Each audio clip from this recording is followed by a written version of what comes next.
Good afternoon, America. Right now is 4:50 p.m., and I am Sam Ewing, reporting to you from Charlottesville, Virginia. Tonight, my co-hosts, Sophie Stewart and Thomas Vick, will be joining us. We're going to just get started off tonight on the latest news of the election. Now, with the last few states and their votes filing in, things are starting to get tense, to say the least. On top of this, Trump and his team are now stating that they will be suing to stop Pennsylvania and Michigan ballot count for lack of transparency, along with a recount in Wisconsin. During this news session, we'll be diving into these two topics with great precision in order to bring you the latest updates and specifics. Now I'm going to pass it off to my colleague Sophie to talk about the election. Thanks, Sam.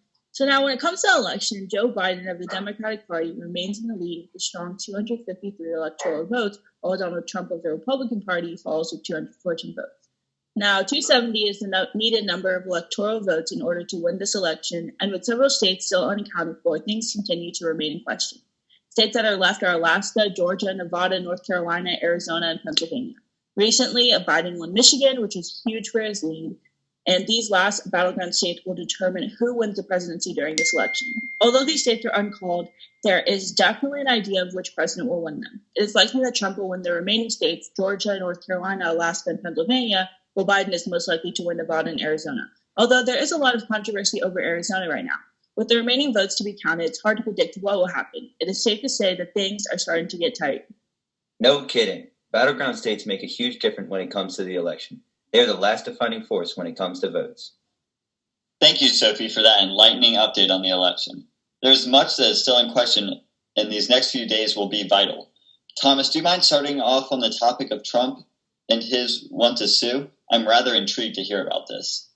Of course, Sam. Recent reports have revealed that Trump and his team wish to sue for, in his words, an apparent lack of transparency, which it came to the ballots in Pennsylvania and Michigan. Is there any truth to these accusations? As of right now, there seems to be absolutely no reason to suspect anything of the sort. Everyone is being told the results as they are now counted.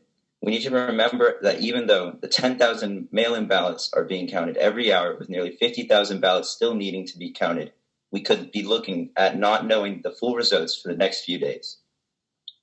So could it be said that this is a voter suppression tactic intended to sway the election in the president's favor?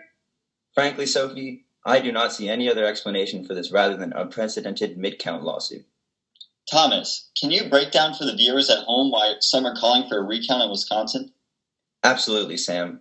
As we all know, Wisconsin is a key victory for the Trump administration 4 years ago and is still very integral into their plans now. It's a relatively small margin by which Biden beat out Trump, and the state gives some credence to the suspicious of some ballots being missed. Do you think that the recount could result in Trump winning Wisconsin? Anything is possible. However, based on exit polling results and some pre-voting polling, I found it unlikely that there would be enough of a shift to give Trump the win. Thank you, Thomas, for that illuminating conversation. Well, that sums it up, folks. Thank you for tuning in on election updates and more. Please continue to stay informed, and my thoughts are with the nation as this election comes to an end. Take care and good night, America.